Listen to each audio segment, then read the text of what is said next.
Assalamualaikum warahmatullahi wabarakatuh. Sahabat yang dirahmati Allah, semoga sahabat selalu dalam keadaan sehat walafiat, diberikan rezeki melimpah, serta diberikan umur panjang dalam keberkahan Allah. Berbicara tentang azab, kita tak bisa membayangkan peristiwa-peristiwa dahulu di mana sebuah kaum dihancurkan dengan begitu mengerikan akibat dosa-dosa mereka yang telah melampaui batas. Salah satu azab yang tercatat dalam Al-Quran adalah azab yang menimpa kaum Nabi Lut. Azab ini salah satu azab paling berat yang pernah ditimpakan kepada manusia. Umat Nabi Lut hidup sejaman dengan Nabi Ibrahim alaihi salam, dan Nabi Lut adalah keponakan Nabi Ibrahim. Mereka bermukim di sebuah kota yang disebut Sodom, yang kemudian hilang tanpa jejak. Kota ini menjadi misteri dan hanya menjadi legenda dari mulut ke mulut manusia. Namun Allah membenarkan kisah ini dan menjadikannya bagian dari Al-Quran sebagai pelajaran bagi umat manusia. Kisah ini dimulai dari kaum yang memiliki kelainan seksual. Mereka menyukai sesama jenis. Laki-laki suka dengan laki-laki dan perempuan suka dengan perempuan. Mereka menikah dengan lawan jenis dan memiliki anak. Namun, hal tersebut hanya dijadikan tradisi untuk melanjutkan keturunan. Sedangkan kebutuhan seksual dan cinta mereka disalurkan kepada sesama jenis. Bahkan jika seorang laki-laki memiliki anak laki-laki yang tampan, anak tersebut bisa diperebutkan hingga sang ayah sendiri menjadi pelaku homoseksual terhadap anaknya. Lebih parahnya lagi, mereka saling membunuh demi memperebutkan laki-laki yang dianggap tampan. Awalnya, sebelum kaum Sodom mengalami kelainan seksual seperti itu, mereka adalah kaum yang normal. Namun, dimulai dengan candaan. Mereka bercanda dengan satu sama lain dan mengatakan, bagaimana kalau seandainya kita lampiaskan kebutuhan biologis kita kepada sesama laki-laki. Bermula dari candaan tersebut hingga perilaku menyimpang tersebut menyebar dari satu orang ke orang yang lain. Kelainan ini menyebar dan menjadi penyakit dalam masyarakat tersebut. Hanya keluarga Nabi Lut saja yang masih menjalani kehidupan normal. Nabi Lut setiap harinya memperingatkan penduduk Sodom agar kembali kepada fitrah manusia, di mana mereka diberikan pasangan dari lawan jenis untuk menyalurkan nafsu dan cinta.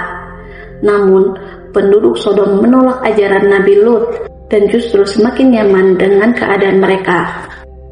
Saat itu, mereka enggan menggunakan akal sehat agar kembali menjadi manusia normal serta menyembah Tuhan yang sebenarnya.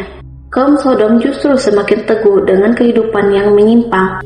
Mereka merasa nyaman menjadi orang-orang yang sesat dan bahkan mengajak orang lain ikut menjadi sesat.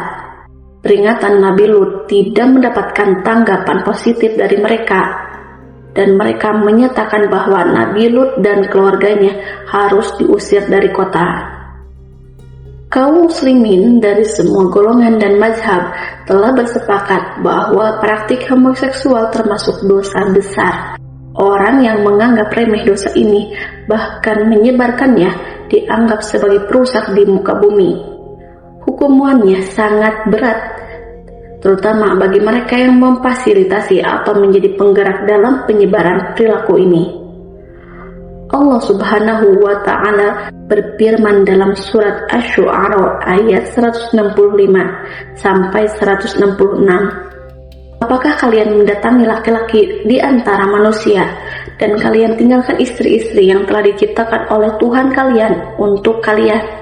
Sungguh, kalian adalah kaum yang melampaui batas. Kaum Sodom menjadi saksi dari kekuasaan dan azab Allah yang luar biasa. Perilaku mereka yang menyimpang dan menolak petunjuk Nabi Lut menyebabkan mereka mendapat azab yang dahsyat. Allah mengirim azab yang belum pernah terjadi sebelum ataupun sesudahnya, sebagai peringatan bagi seluruh umat manusia. Allah membalikkan negeri mereka setelah Nabi Lut alaihissalam berkali-kali memberikan peringatan, tetapi mereka tetap tidak mau bertobat. Allah mengangkat negeri mereka ke langit, lalu membalikkannya dan menghujani mereka dengan batu-batu dari api neraka. Ketika azab Allah tiba, keadaan kaum Sodom berubah drastis. Azab ini diabadikan dalam Al-Quran Surat Al-A'raf ayat 84. Kami hujani mereka dengan hujan batu. Perhatikanlah bagaimana kesudahan para pendurhaka. Hujan batu yang terbakar itu menghancurkan segala yang ada di Sodom. Dalam surat Hud ayat 82-83 Allah menjelaskan, maka ketika keputusan kami datang, kami menjungkir balikan negeri kaum Lut, dan kami hujani mereka bertubi-tubi dengan batu dari tanah yang terbakar yang diberi tanda oleh Tuhanmu, dan siksaan itu tidaklah jauh dari orang yang zalim.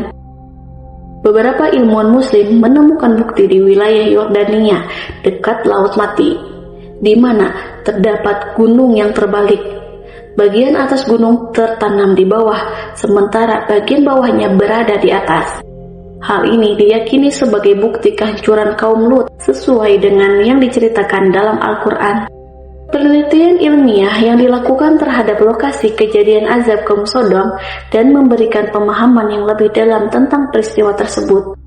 Kota Sodom terletak di dekat Laut Mati. Berdasarkan penelitian dan penemuan arkeologis, lokasi kota Sodom diyakini berada di sebelah timur Sungai Yordan, yang kini dikenal sebagai Yordania.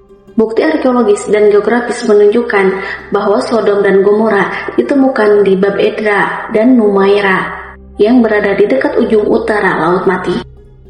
Bukti arkeologi tentang Tal el-Hammam yang dianggap sebagai kandidat terkuat untuk lokasi Sodom karena adanya bukti kebakaran yang intens di pondasi dan lantai dengan pecahan tembikar yang terbakar. Suhu kehancuran diperkirakan melebihi 2000 Fahrenheit, menunjukkan adanya penghancuran yang bersifat katastrofik, dan terdapat pola ledakan melingkar selebar 8 mil yang terlihat melalui citra satelit Google Earth. Arkeologi asal Inggris bernama Graham Harris dan timnya menemukan banyak lapisan lahar dan batu basal, bukti pernah terjadinya letusan gunung Merapi dan gempa yang sangat luar biasa di kota Sodom. Temuan ini diperkuat oleh peneliti dari Jerman bernama Werner Keller yang menyebutkan bahwa di lembah Sodom terjadi gempa bumi dahsyat di tepi gunung Taurus yang memanjang sampai gunung Arabia ke Teluk Aqaba. Werner dan timnya memprediksi kalau kota Sodom masuk ke dalam jurang yang sangat dalam, diikuti dengan letusan petir, gas alam, dan munculnya lautan api yang sangat luas. Arkeolog telah menemukan bukti-bukti kejadian yang menghasilkan suhu tinggi di reruntuhan bangunan bata lumpur el-Hammam, seperti potongan tembikar yang meleleh di luar tapi tidak terkena di dalam. Para peneliti menyimpulkan bahwa perang, kebakaran, letusan gunung berapi, atau gempa tidak mungkin menjadi penyebabnya, karena peristiwa ini tidak mungkin menghasilkan panas yang cukup kuat untuk menyebabkan pelelehan seperti di lokasi tersebut. Mereka menduga ledakan tersebut disebabkan oleh sebuah batu ruang angkasa. Namun, para peneliti tidak berhasil menemukan kawah di situs tersebut. Mereka berpendapat kerusakan tersebut ada hubungannya dengan ledakan udara yang terjadi saat meteor atau komet melintasi atmosfer dengan kecepatan tinggi. Menurut Christopher Armour, ledakan ini diperkirakan terjadi sekitar 4 km di atas kota dan memiliki kekuatan 1000 kali lebih besar dari bom atom Hiroshima. Suhu udara naik dengan cepat di atas 2000 derajat Celcius. Moore menjelaskan, pakaian dan kayu langsung terbakar, pedang, tombak, bata lumpur, dan tembikar mulai meleleh. Hampir seketika seluruh kota terbakar. Beberapa detik setelah ledakan, gelombang kejut melanda kota dengan kecepatan sekitar 1190 km per jam, lebih cepat dari tornado terburuk yang pernah tercatat. Bangunan-bangunan kota itu hanya tinggal menjadi pondasi dan puing-puing. Tak ada satupun dari 8.000 orang atau hewan di dalam kota yang selamat. Para peneliti juga menemukan bukti lain, seperti logam yang meleleh dan pecahan mineral yang tidak biasa di reruntuhan kota tersebut. Arkeolog juga menemukan tingkat garam yang tinggi di lapisan penghancuran, yang mungkin disebabkan oleh ledakan terhadap laut mati atau pantainya. Ledakan itu bisa menyebar garam ke area luas, mungkin menciptakan tanah yang asam hingga mencegah tanaman tumbuh dan mengakibatkan kota-kota di sepanjang lembah Yordania ditinggalkan selama berabad-abad. Imam Al-Ghazali menyebutkan bahwa rahmat dan keadilan Allah selalu seimbang. Jika suatu kaum rusak dan tidak ada lagi kebaikan, kehancuran bisa menjadi bentuk kasih sayang Allah agar keburukan tidak menyebar lebih luas lagi. Para ulama menegaskan bahwa kehancuran adalah bentuk keadilan Allah, bukan sekedar hukuman, tetapi juga sebagai pelajaran bagi umat manusia. Wallahu a'lam bishawab.